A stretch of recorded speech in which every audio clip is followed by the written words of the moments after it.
Welcome to NASA's coverage of the 2023 Annular Solar Eclipse, live from Kerrville, Texas.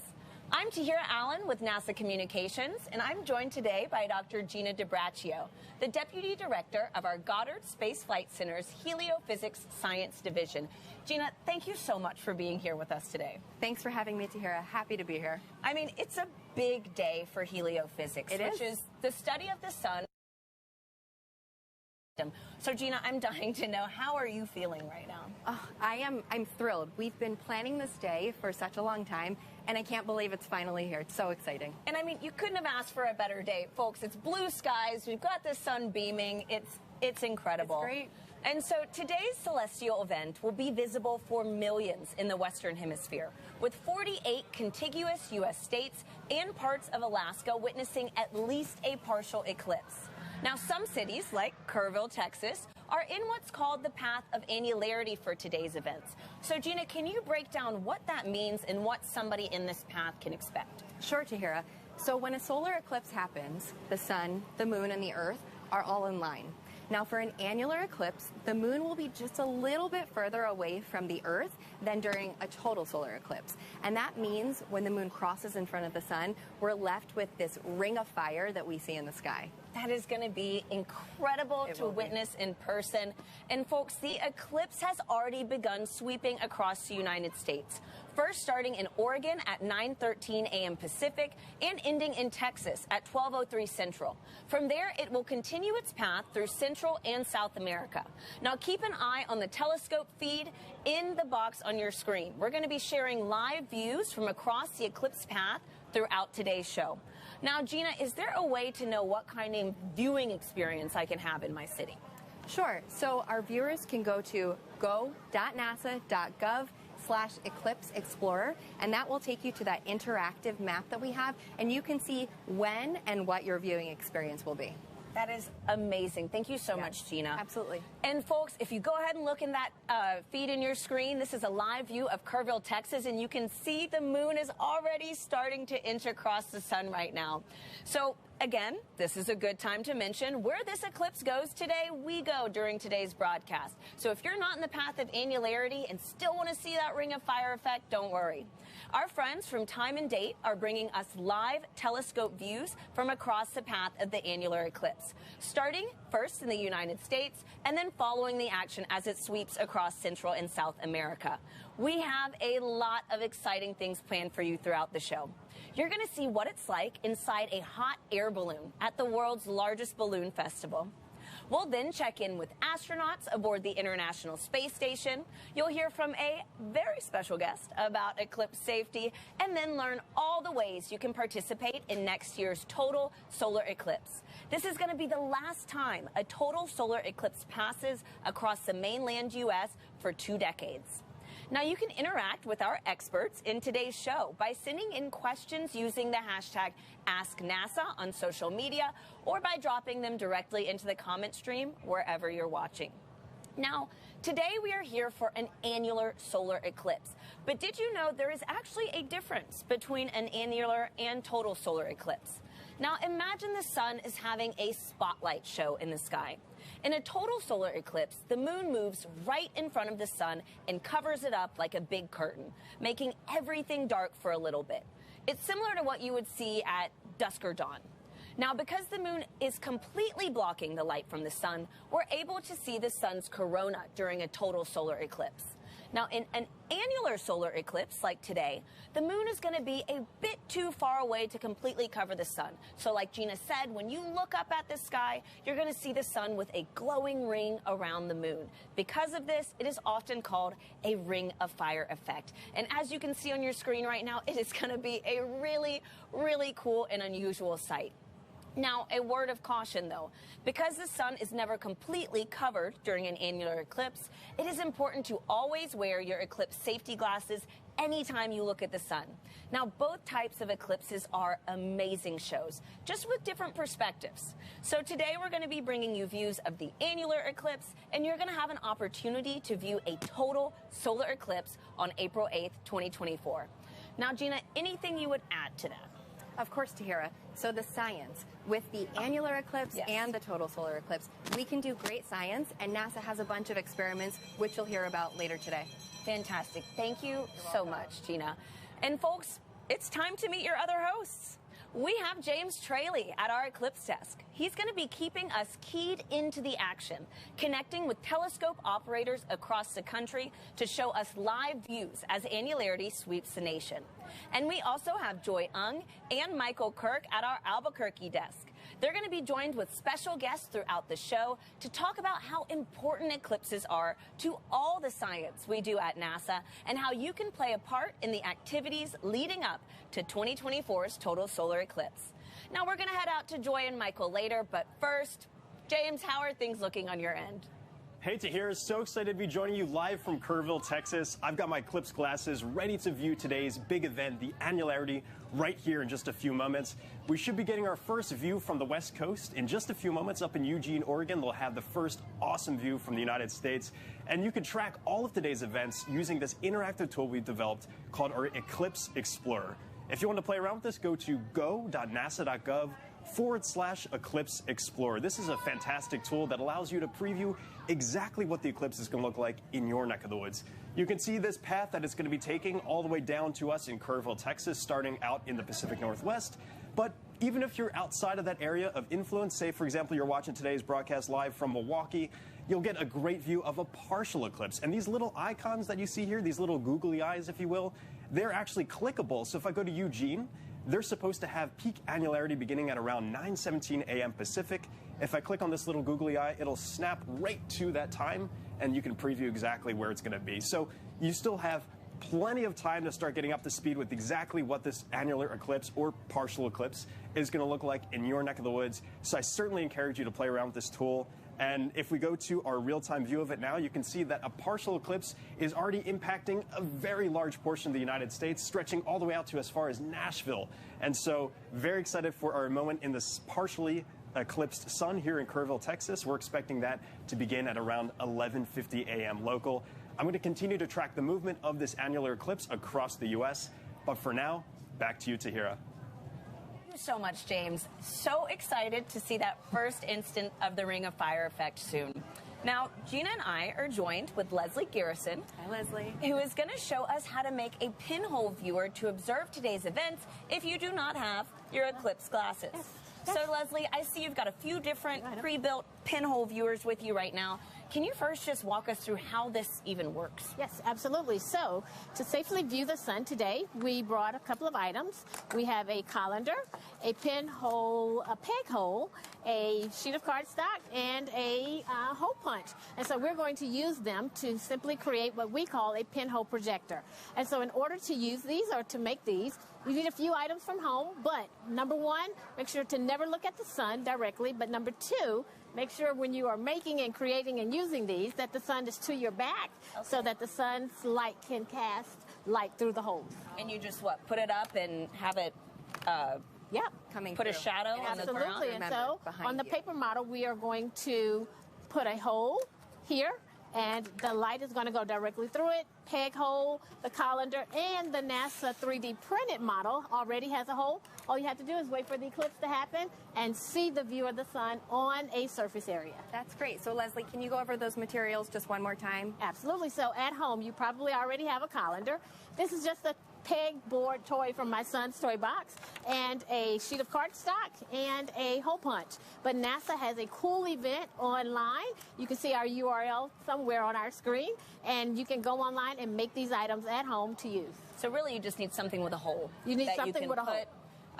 Yeah. The sun's light can shine through, so on the surface area, and you can see the eclipse on that surface area. Simple, Great. effective. Yeah. Leslie, thank you so much Thank for your you help for having today. Leslie. And folks, this is a good time to remind everybody that it is dangerous to look directly at the sun without specialized eye protection for solar viewing during today's events. Now, we have a very special guest that you might recognize popping in to share some important tips to make sure that you stay safe during an annular eclipse. Hi, eclipse enthusiasts. Lance Bass here, and I want to tell you how to protect those eyes and stay safe during a solar eclipse.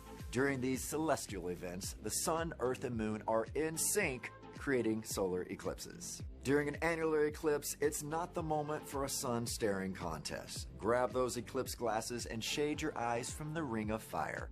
What you'll witness is a true cosmic marvel. The moon will move between the sun and the earth, but the moon is a bit too far away from Earth to completely cover the sun.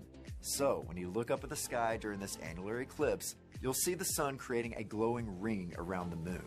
Because the sun is never completely blocked, it is never safe to look directly at an annular eclipse without special eye protection for solar viewing. This I promise you. You should wear eclipse glasses so that you don't say bye-bye-bye to your vision. Seriously. And eclipse glasses are not the same as regular sunglasses. No, they're not. Safe solar viewers are thousands of times darker and will have a specific certification that you should look for right here. Don't be a space cowboy and try to look directly at the sun. If you don't have eclipse glasses, you can use an indirect viewing method, like a pinhole projector. You can make one of these with something as simple as an index card with a hole, or a colander, or even your hands. With the sun at your back, you can safely project an image of the sun through the hole onto a nearby surface like the ground. It's gonna be me who is wearing my eclipse glasses, and so are you.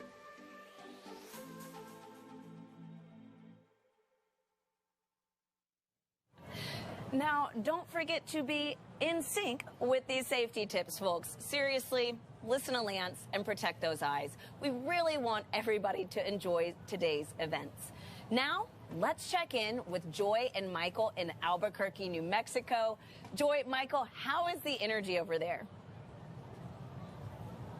Hi, Tara and Gina. The energy in Albuquerque is buzzing. We are so excited for the annular eclipse to pass through New Mexico in just under an hour. I'm joined with one of NASA's eclipse experts, Dr. Michael Kirk. Thank you so much for joining us. Oh, it's an absolute honor and a privilege. I'm so excited to be here today. So we're currently on the grounds of the Anderson Abruzzo International Balloon Museum in Albuquerque, and behind us, the Albuquerque International Balloon Fiesta is also happening. And in fact, a balloon is also about to get inflated right behind us, which is really, really exciting. So Michael, have you seen an annular eclipse before? I have seen an annular eclipse in New Mexico back in 2012, but this is a special event here today. With the Balloon Fiesta going on, there are literally thousands of people behind us, all getting ready for this event. This is one of the most special eclipses I've ever been to. This will be my first annular eclipse. I'm really excited, and the skies are looking really clear, so I have my fingers crossed that it stays that way. So we have these incredible balloons over the past week, but did you know that NASA also does science experiments and develops technology using balloons? They're slightly different from hot air balloons. So to learn more, I chatted with Chris Yoder from NASA's Scientific Balloon Program. Hi, Chris. Thank you so much for joining us. Thank you for having me. So you're part of NASA's balloon program. What is the difference between a NASA scientific balloon versus a regular hot air balloon? Good question. So hot air balloons are air-filled, and the air is heated to create the buoyancy or the lift that gives them flight. Generally, they float at a couple thousand feet, and they go up and down in a matter of hours. Scientific balloons, on the other hand, are quite different. So our largest balloons can fit a football field inside their equator, and they can fly for much longer. So payload capacity is about 8,000 pounds, several SUVs. The duration can be up to 5 or 6 weeks at a time, and the altitudes can be up to 160,000 feet, about 4 or 5 times the height of a commercial airliner. Wow. So quite a bit different, yeah. That's incredible. And you launch all over the globe. So you launch from New Mexico in the US, New Zealand, and even McMurdo Station in Antarctica. Why do you launch from all those different places? In short, we go where the science needs us to go. Some scientists need Northern Hemisphere science for galaxies and star formations. That's why we go to Sweden. Same thing in the Southern Hemisphere. That's why we go to Antarctica.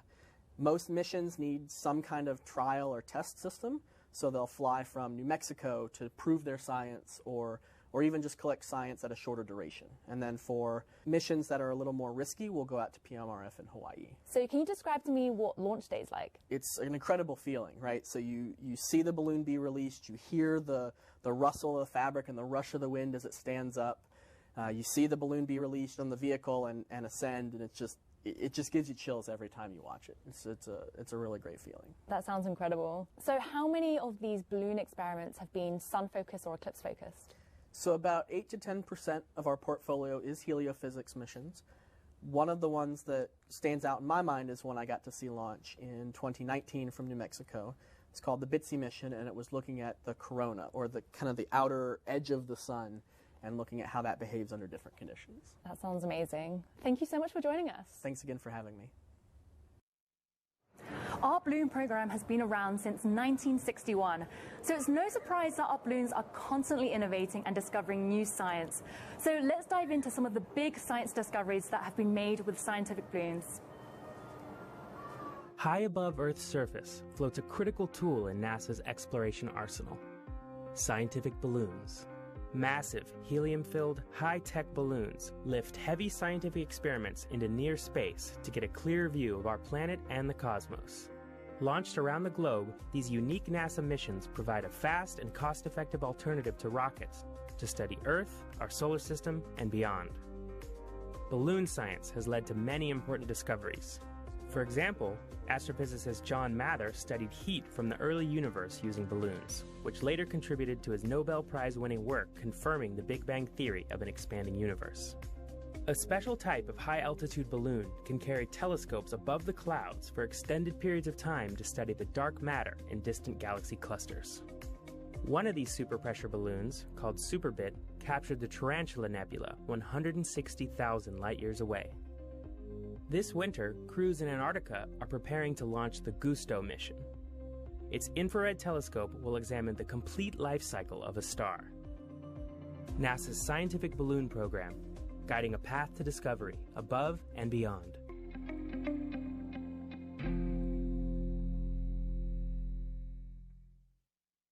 Joined with us now is the Balloon Museum Manager, Nan Maslin. Thank you so much for joining us on probably the busiest week of the year. I'm so happy to be here with you all.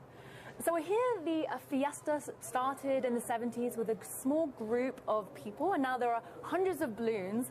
Can you tell us more about the event and what it means to the city? Absolutely. Well, it started in 1972 by a pilot named Sid Cutter, who had the idea to get a few hot air balloons together. He managed to get 13 together in a mall parking lot, and they expected a handful of people to show up, and hundreds did. And that's when he knew he was really on to something.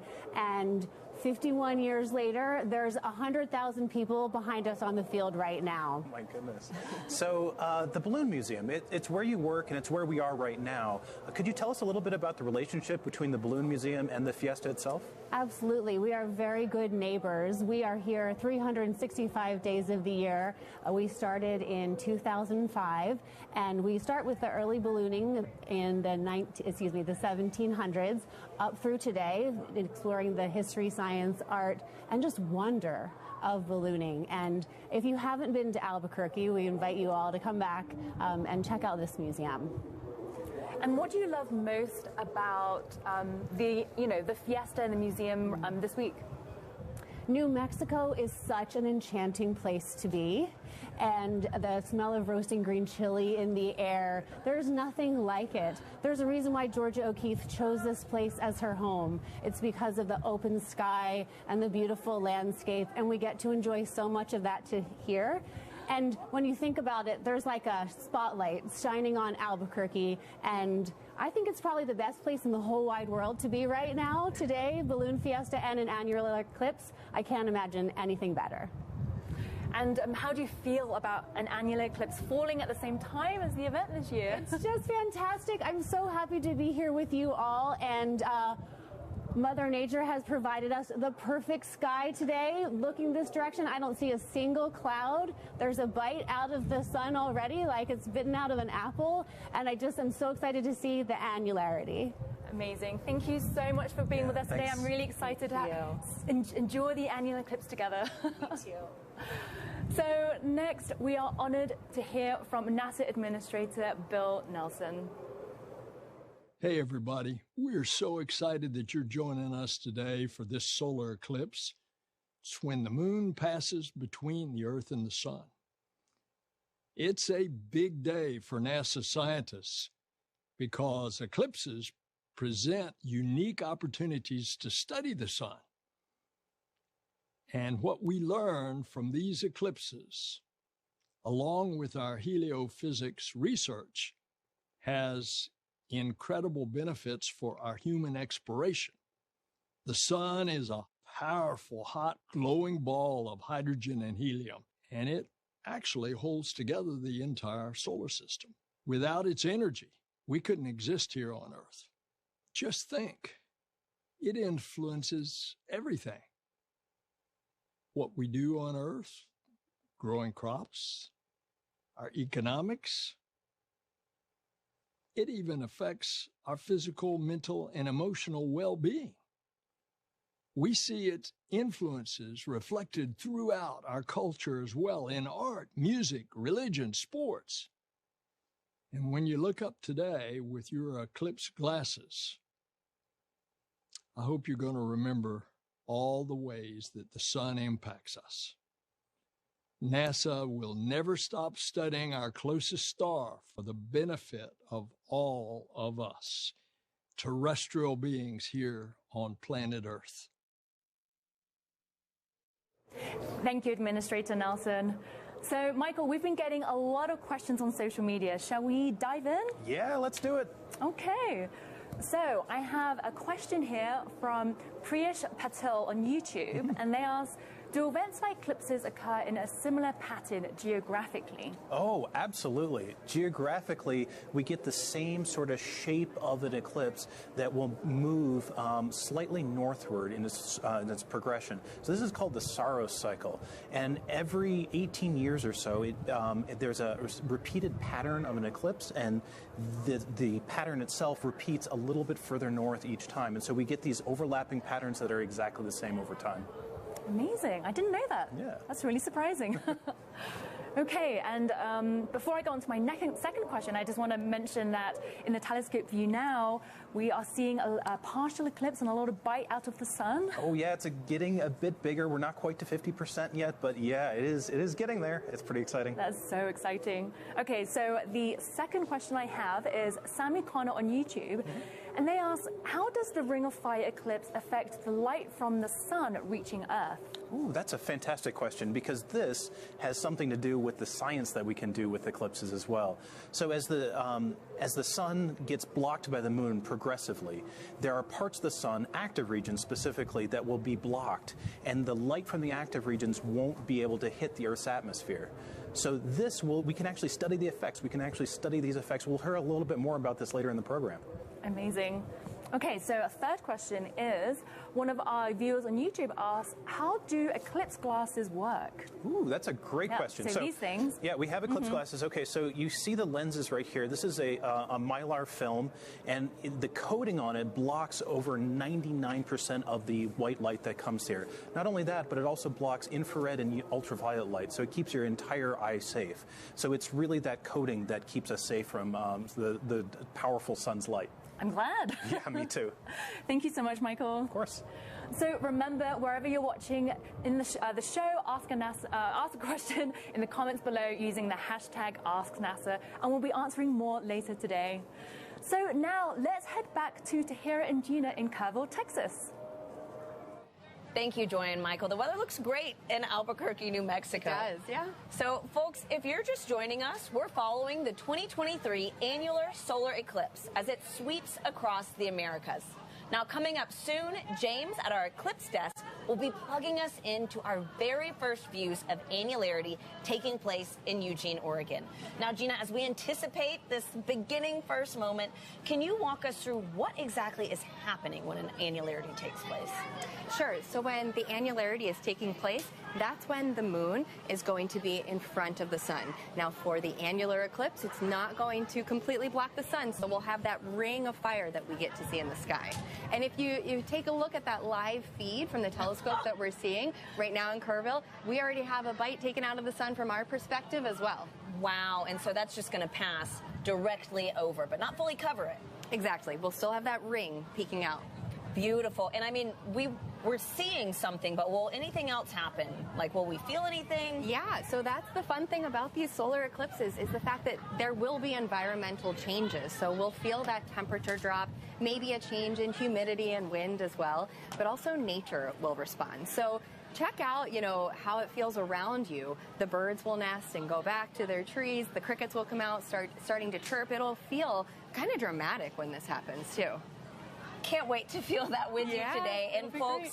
I mean, it's not just us here on Earth plugged into today's action. Emily Ferfaro with NASA Communications had a chance to chat with 2 astronauts aboard the International Space Station to learn more about the sun from their unique perspective off our planet. Jasmine, Satoshi, this is so exciting to be talking with you. This is the coolest thing that I've ever done. As you know, all eyes are going to be on the sun on October 14th as we experience an annular solar eclipse. And so I'm wondering, have either of you ever seen a solar eclipse of any kind? Emily, actually, coincidentally, my very first day at NASA was August 21st, 2017.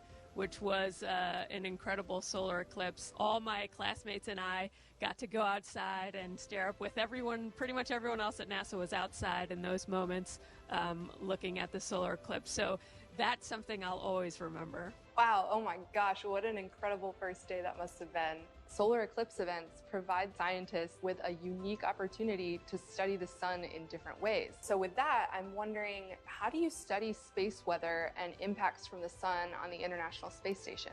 Well, Emily, from the International Space Station, we have a really unique vantage point looking back at the Earth. But also there are several experiments actually mounted right outside here on the Japanese experiment facility outside of the GEM module.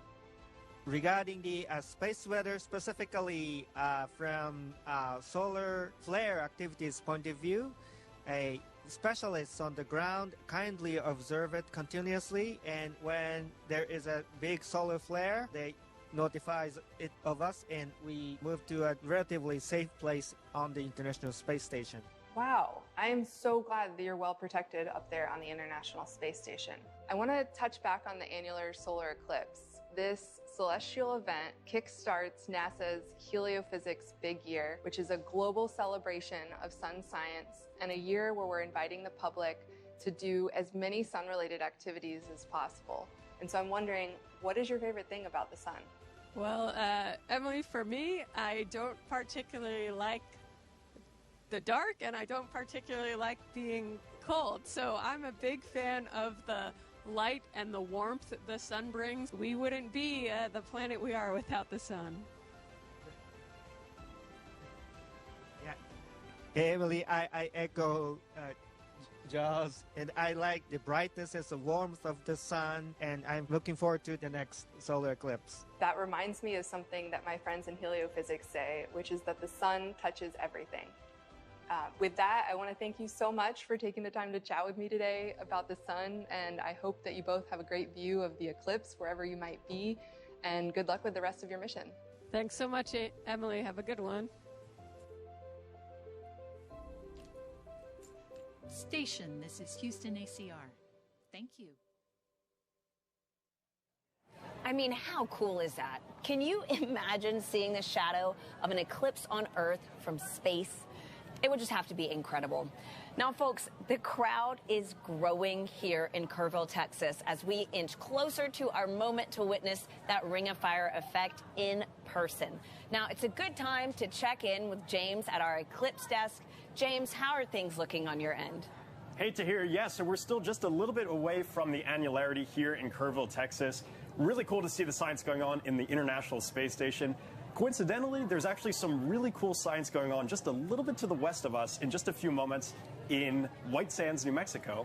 And right now I'm actually joined by scientist Jamie Favors, who can walk us through exactly what we're about to see with this sounding rocket launch. Jamie, thanks so much for joining us. Thank you so much, James. Yeah, so is this your first annular eclipse? It is, yeah, and first time launching rockets into an eclipse too, so. Amazing, and we're about to have the first of 3 launches. I understand we're kind of timing these launches out to specific times here, right? Yeah, so you're exactly right. So we'll have 3 launches during the eclipse, about 35 minutes before the peak. That'll be this first one, right in the middle of the peak, and then 35 minutes after the peak. Studying that upper atmosphere, the ionosphere, kind of see what are those impacts from the sun that really change, important features of the upper atmosphere that impact things like radio communications, satellite operations. Yeah. And we just had a launch yesterday in Cape Canaveral, Florida, of our Psyche mission. That's going out into deep space, but these rockets, which just launched actually here. Perfect. This is just took off, so this is actually going to come back down afterwards. Right? That's right. So we're seeing first stage burnout here, about 6 seconds in.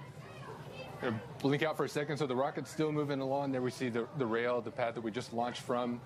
So as we're launching into space, we're going to start making measurements roughly about a minute into launch, so we're a few seconds in now. I bet we're getting pretty close to the second stage lighting off at this point to take us all the way into space.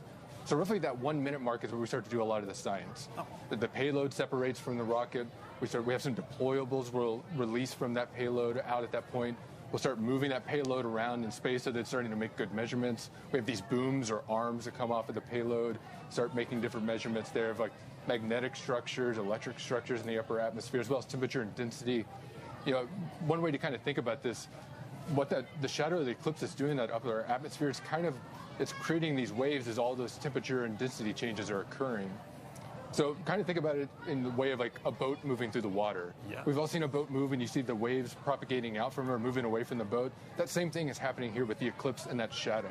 So with those 3 rockets, we're launching one right before the boat moves through, one right in the middle of the boat coming by, and then one right after the boat moves through, or the eclipse shadow. Sweet. And so we are just now a couple minutes away from actually getting annularity here in Kerrville, Texas. Our first view is actually going to be up in the Pacific Northwest, up in Eugene, Oregon. They are going to be experiencing this starting at around 9:17 local time. Jamie, thank you so much for joining us. Best of luck for the next 2 launches. Yeah, thank you so much, James. Back to you, Tahira. Wow, I mean, if the day wasn't exciting enough, now we've got a rocket launch in the mix. It's so exciting. It's incredible. And I mean, what a NASA broadcast, right? And so thank you, James and Jamie. Now, Gina, we have a lot of great questions rolling in from our viewers online. How do you feel about taking a few? Let's do it. Okay, let's do it. So our first question is from Entertainment on Facebook, who asks, how often do eclipses happen? Great question. Well, thank you for that. So there are actually eclipse seasons. And so we can get eclipses about 2 to 3 times a year. You might expect them to happen every time there's a new moon, but that's not the case because the orbit of the moon is tilted by about 5 degrees, which means sometimes the shadow is a little too high and it doesn't hit Earth, and sometimes a little too low. So we need those eclipse seasons as that sweet spot. Okay, nice. And so I actually have a really great follow-up to that. Okay. Spectacular Science podcast on YouTube asks, how do you predict solar eclipses then? Okay. Well, it's actually pretty straightforward how to calculate the eclipses because we have a good understanding of the moon's orbit. We have a good understanding of the Earth's orbit and how that whole system is connected. And so we kind of take the geometry and the inputs that we have, and we're able to pretty accurately predict those eclipses. And so these are things that we can look out decades in advance to understand when eclipses can occur. Oh, cool. And so how often would an eclipse pass in the same city? Do you know? Well, so for total solar eclipses, it's very unique for an eclipse to pass more than, it's about once every 375 years that a location can experience it. So it's pretty hard to be in the same spot to see a total solar eclipse more than once. Awesome. Yeah. So we have a user on X who asks, will the International Space Station photobomb the eclipse? That would look very cool. Yeah, and so we just got to hear from the International Space Station, and the unique thing about our astronauts on board is that they have a totally different vantage point for studying the eclipses, and they get to actually view the shadow of the moon as it passes over the Earth. And there are experiments that we have on board the space station as well. And so, with NASA, we have all of these different eclipse experiments that are taking place, and we try to take advantage of every perspective that we have. Awesome. So we have a final question from Dante. This is going to be a quick one. Okay. But Dante on Facebook, who wants to know, will the moon block solar wind along its path during this Ring of Fire eclipse? Oh, I love that question. So the solar wind is actually a stream of charged particles that's constantly coming off of the sun, and it interacts with the Earth and other planets in our solar system. Now, the Earth's magnetic field actually blocks a majority of those particles from interacting with Earth. Some are able to get through and interact with our upper atmosphere, but for the sake of the eclipse, most of the particles will still kind of be able to be deflected around the Earth's magnetic field. There will be some that are able to interact with the moon, but it wouldn't have a huge impact on what we experience at Earth. Fantastic. Thank you so much, Gina. And thank you to everybody sending in these questions online. We will get to some more of you, what you want to know by later on in the show. So keep sending those questions in using the hashtag AskNASA. Now, let's check in with Joy and Michael to see what's new in Albuquerque. Joy, how's it going? Thanks to her and Gina. So we're just under 30 minutes away from Annularity in Albuquerque, New Mexico. Michael, shall we put on our glasses to see what the sun and moon are doing? Yeah, let's do it. Okay. Okay, so you're seeing a deep partial solar eclipse. More than half of the sun is blocked out, and so you just see a crescent of sunlight peeking out. Wow, that is amazing. Annularity is just going to be stunning. I can't wait. Oh, I can't wait either. This is terribly exciting. You can see a balloon inflating behind us. We have annularity coming. It is all coming together today. I just can't believe that an annular eclipse is happening at the same time as the fiesta. It really feels special, doesn't it? And actually, earlier this week, I even got to fly in a hot air balloon, which is just amazing. That's fantastic. I met an amazing balloon pilot, Jonathan Wolf, who's been launching balloons in Albuquerque for decades. So let's take a look at our ride. So for complete newbies, how does a hot air balloon work? It's a great question.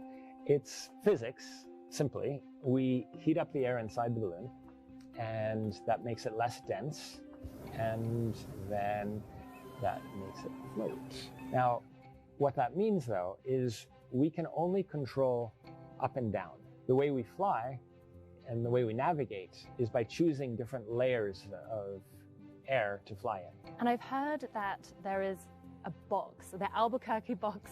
Could you explain what that means? Certainly. It's one of the reasons why Albuquerque is a famous place for ballooning. Sometimes what happens is at a higher elevation, the wind is going to the north, and at the surface, it's going to the south.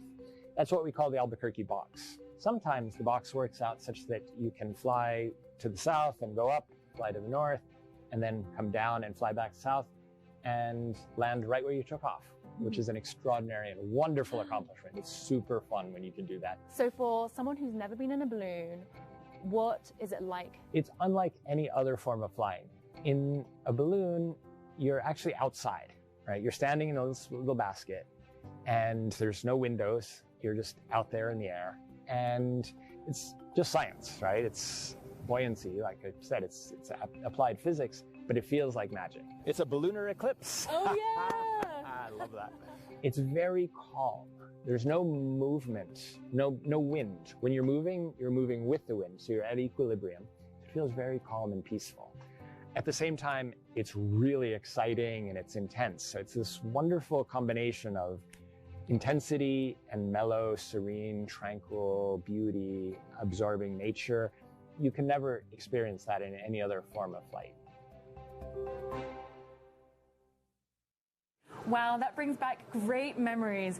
And if you can hear the wind behind us, they're actually inflating the balloon I rode in just behind us, which is so cool. So was that your first balloon ride? It was my first balloon ride, yes. Oh my goodness, how did it go? I remember taking one about 20 years ago and it was fantastic. What was your experience? The most surprising thing is that when you're up there, you don't feel any wind against you, right, because yeah. you're actually moving with the wind, so it feels completely calm. Oh, that's fantastic. So would you do it again? I found it terribly relaxing. 100%, yes. So it was actually also not that chilly, and we were only a few hundred feet off the ground as well. Wow, that's amazing, because it's been chilly here all morning. So as we learned earlier, NASA's scientific balloons fly much higher. They actually reach a part of our upper atmosphere where our International Space Station lives and where some of our satellites fly as well. So it's really important we learn about this upper region and how it could affect our lives on Earth. And NASA and NOAA are two agencies in the US that work together to help study this. And I'm joined with two people who can tell us more. So we have Dr. Elsia Talat from NOAA and Dr. Kelly Corrick from NASA. Thank you both so much for joining us. Very excited to be here. Very excited to be here. Thank you so much. So let's start off with the basics. Elsia, what are those changes we see in that upper region? Well, part of what we call space weather, which is the variable conditions on the sun, the Earth, and near Earth space due to solar and geomagnetic activity and storms. And that can affect human activity and our technological infrastructure. Wow, fascinating. So, Kelly, how does space weather actually affect our life here on Earth? Well, Elsie had alluded to the fact that it challenges our technology. So our power grids are sensitive to those currents that can be induced by this, as well as our satellites could also be impacted by these flares or the space weather. And we get some beautiful things, too. We get the aurora out of it. Have you ever seen the aurora? I have. Was absolutely beautiful. I laid on the ground for hours in the snow watching it. So, talking about space weather and the activity in our upper atmosphere, how do NOAA and NASA work together to better understand those phenomena? Well, NOAA is a go-to resource for space weather information. It watches the sun and the Earth 24/7, and it's the nation's official source of forecast warnings and alerts for space weather to help decision makers prevent and mitigate the effects of space weather here on Earth. And in order to do this, we need information, and NOAA works with NASA to design, develop, and deploy space weather operational satellites to safeguard our society. And what's NASA's role? So NASA is a partner with NOAA, and we focus on the science and make sure that we're understanding our star and can do better and better predictions. So scientists use models and the data from all of these satellites in order to better understand space weather. And what are some of the biggest mysteries around space weather? What don't we know about it? Oh, there's so much. I mean, let's start at the sun, right? That's the focus today. Even how to predict flares long term, or those large coronal mass ejections, those billions of tons of material that come off. We don't quite know how to predict them for a long term yet. Well, I'm so glad we have two agencies on the case. Thank you both, Elsa and Kelly. Thank you both for joining us. So, did you know that space weather is also affected by solar eclipses? One citizen science project does experiments during the annular solar eclipse and the total solar eclipse. So, let's learn more about that project. When the moon blocks the sun during a solar eclipse, there is a noticeable impact on Earth's upper atmosphere, known as the ionosphere. These changes can affect radio communications, including amateur radio, also known as ham radio. Ham radio is a way you can talk to people all around the world. You set up a radio and antenna. You talk into the radio sends a signal up to the antenna sends the signal up to the sky. It bounces off of the electrified layer of the sky back down to Earth, where you can talk to the person on the other side. During the 2023 annular eclipse and the 2024 total eclipse, the HAM-SCI Citizen Science Project is inviting ham radio operators to transmit radio signals. The goal is to have people make as many radio contacts as they can with operators in different locations during these celestial events. By recording how strong their radio signals are and how far they go, ham radio operators and scientists can learn about how the ionosphere changes during solar eclipses. Sometimes you can talk around the world, and sometimes you can't. And that's all based on what the ionosphere is doing, what the sun is doing. When it works, when you are able to talk to these faraway places, I find that really magical. To learn how you can participate, follow Do NASA Science on X and Facebook. There are currently ham-SCI experiments happening right now across the country, and there'll be more during the total solar eclipse on April 8th, 2024. If you want to learn how to participate, go to hamsci.org. So next, we're thrilled to be joined with the acting director of NASA's Heliophysics Division, Peg Luce. Peg, thank you so much for joining us. Oh, it's such a pleasure. So, how are you feeling about the annular eclipse today? Wow, it's happening, and we've been looking forward to this for so long. These are a rare celestial event that people can actually experience the effects of, so it's really exciting. I'm so excited. I am too. So we've been chatting about the sun all morning, but can you tell us in detail what heliophysics is? That is a good question. Many people ask. Heliophysics is actually a word that isn't yet in the dictionary, so we want to put it there. But helio is the sun. Physics, the science of matter and energy and how they interact. So we study the sun, how it works, how its energy flows out and affects all the planets, creates the solar system. And it's a very complex field and very exciting to study. So we heard earlier that the sun touches everything. Can you describe a little bit about how the sun touches other NASA science disciplines? Yes. So we like to say that heliophysics is really the science that interfaces and collaborates with all of the other areas of science that NASA studies. For instance, the sun is a star. And it's the only star that we can actually study up close. So for our astrophysics friends, we can learn in detail how our star looks, how it changes, how dynamic it is. So when they're using their tools like James Webb Space Telescope to study distant stars, they have up-close information from what we have learned. And then, of course, the sun's energy flows around all of the planets. It interacts with the Earth. Space weather affects the atmosphere of the Earth. And so it really is a collaborative and exciting field of study. I love that the sun touches everything at NASA. So how does NASA touch everything we have here on Earth? So I like to take this opportunity to remind people about NASA science. So most people, when they think of NASA, they think of astronauts and human spaceflight, which is, of course, so exciting. But NASA science is rewriting the textbooks all the time. We have so many discoveries and just so much. We have a Parker Solar Probe that is flying through the corona of the sun. We have the Voyagers that are outside the heliosphere. We have so much to learn that I could never even begin to talk about it. But I want to invite people to go to NASA at Home and check it out. You'll get just a little bit of more information about all that NASA science does. It's an exciting time for NASA science. It really is. Yes. Thank you so much, Peg. Thank you. So now let's head back to the eclipse desk in Kerrville, Texas, where they're about to start tracking the start of the annular eclipse across the United States. Thank you, Joy, Michael, and Peg. And Joy, you are absolutely right. Folks, we are moments away from the start of today's annular eclipse in Oregon.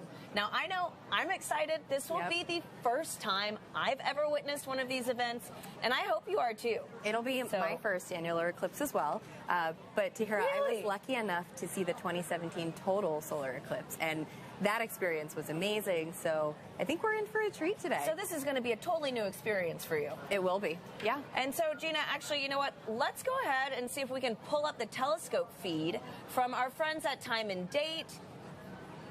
Wow. Look at that. San Diego. Oh, San Diego. We've got a live view of San Diego, California right now. What a beautiful partial eclipse. Yeah. I mean, the sun, it's a crescent. Normally we refer to the moon as a crescent moon, but this time it's the sun. And I mean, normally we see, you know, the sun in the sky, the moon in the sky. Occasionally they might be together, but to see them overlapping, it really reminds you that we're a part of this just entire system. I know. And so interplaying together, right?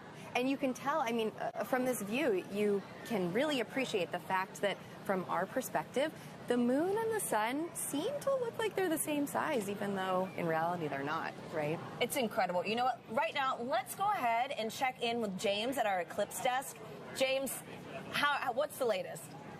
Yeah, hey Tahira, so we have officially kicked off annularity here in the United States. If we look at our Eclipse Explorer, you can see that the area of effect of that annular eclipse has now hit Eugene, Oregon. They should have a phenomenal view there. And just a reminder to all of our viewers who are in that region, the Pacific Northwest, be sure to use your eclipse glasses as you're looking at the sun and the moon above. You should have a beautiful sight at this moment. That's going to last for just a couple minutes, so really take advantage of that big moment. You just saw that view in San Diego.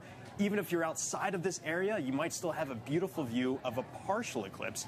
And if I zoom in onto our little area of annularity, you'll notice kind of a couple little bumps and things here, which you might initially think is because it's low resolution. Maybe it's a little bit, low res here, but the inverse is actually true. We actually have an incredible amount of data feeding into our Eclipse Explorer to generate the images and the predictions that you're seeing on your screen. This tool takes into account two unique things. One is obviously the topography of Earth, so mountains, river valleys, all kinds of little divots and things as that shadow moves across the land. But also, and really interestingly, it takes into account the shape of the moon.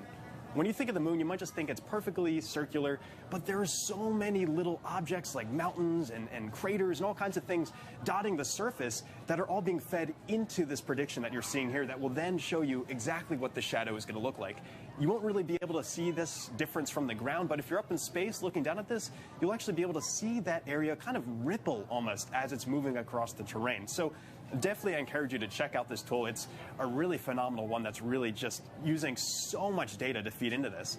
And again, even if you're outside of this area, I encourage you to use our tool to kind of predict what you're going to see. So if I scroll all the way over to the East Coast and I zoom all the way out here, you can just see just how large this area of partial eclipse is. This kind of outer circle that you see here is areas that might be having a partial eclipse. So if I click on, for example, Philadelphia, I know quite a few people watching there. It looks like it might be a little bit rainy, but if the sky clears up for you, you'll have a peak coverage for your partial eclipse at around 1:21 local time. So still plenty of time for you to get your glasses ready in order, get your pinhole projectors created. You had that instructions earlier in the broadcast, and really just take advantage of this incredible celestial moment. These don't really happen very often, so it's a really unique experience to be able to witness this live from here in Kerrville, Texas. Just a few moments, we'll actually be able to have that view from right here. I can hear the crowd already kind of buzzing. People have all their glasses ready to go, already kind of looking up and observing that partial eclipse. You just saw the coverage in San Diego.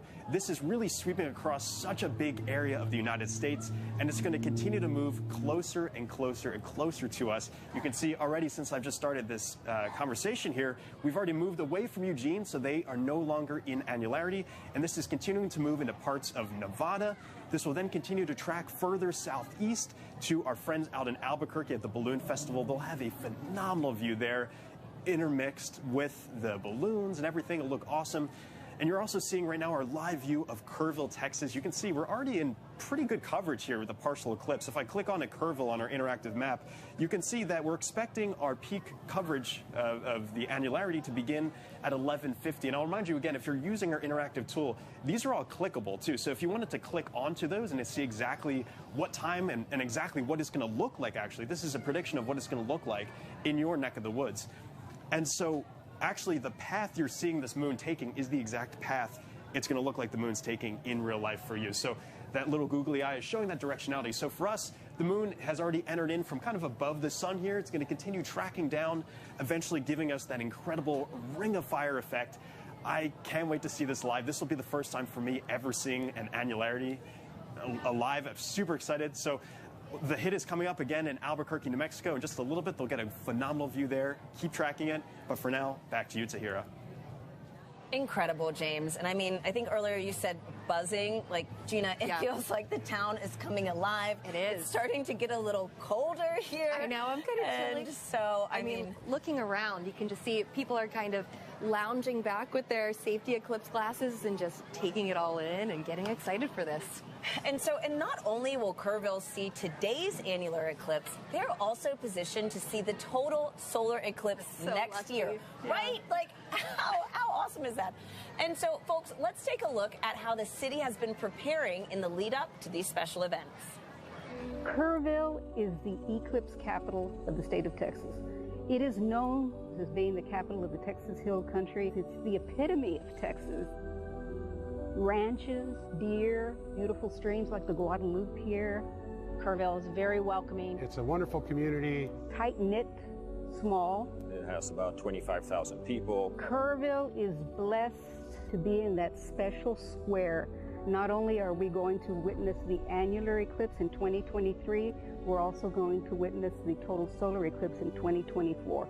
We're talking about crossroads, you know. We get it twice. Two eclipses is coming right here, right where I stand. Well, it's statistically extraordinary.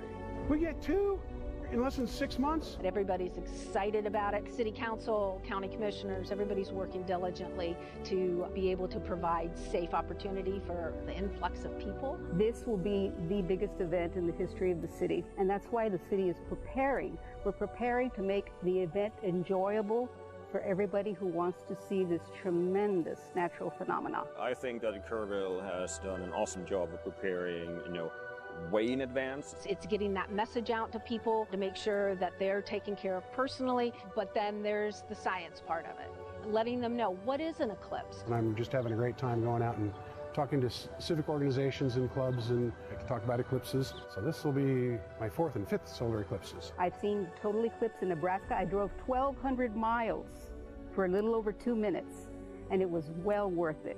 And just couldn't believe the experience of the eclipse. I mean, it's still just, it literally gives me goosebumps every time I talk about it. It's a visceral, emotional experience that is just, you have to experience it to understand.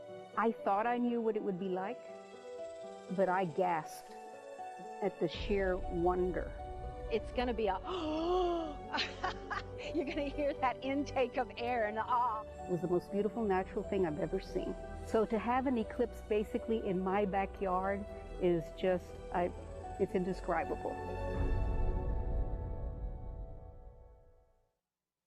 As you can see, the town is alive, preparing for these spectacular moments.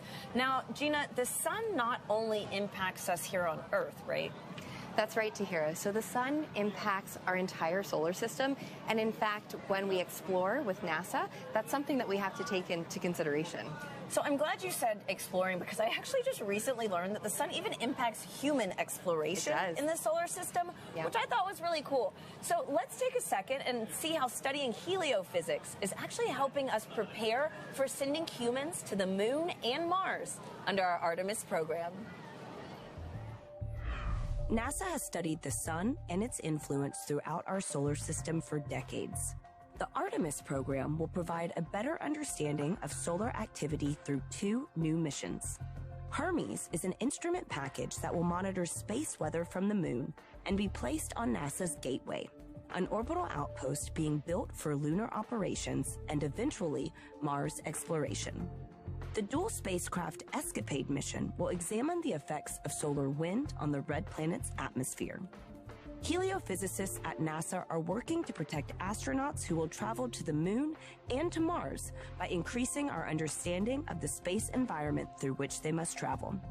With safety ever at the forefront, the agency is using spacecraft observations and simulations to better understand space weather. That's a look at your Artemis Moon Minute. Folks, I've learned that it is almost time for Annularity to make its move into Albuquerque, New Mexico.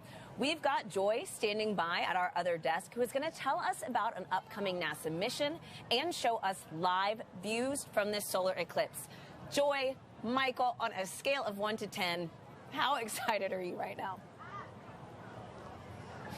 I think I'm about a 20 right now. What about you, Michael? Oh, I am so excited. You can see the light changing. It's getting a little bit chilly. I am so excited. I cannot wait.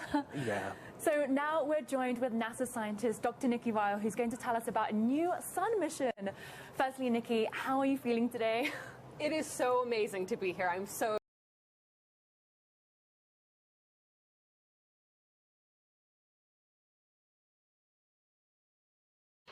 Subscribe our channel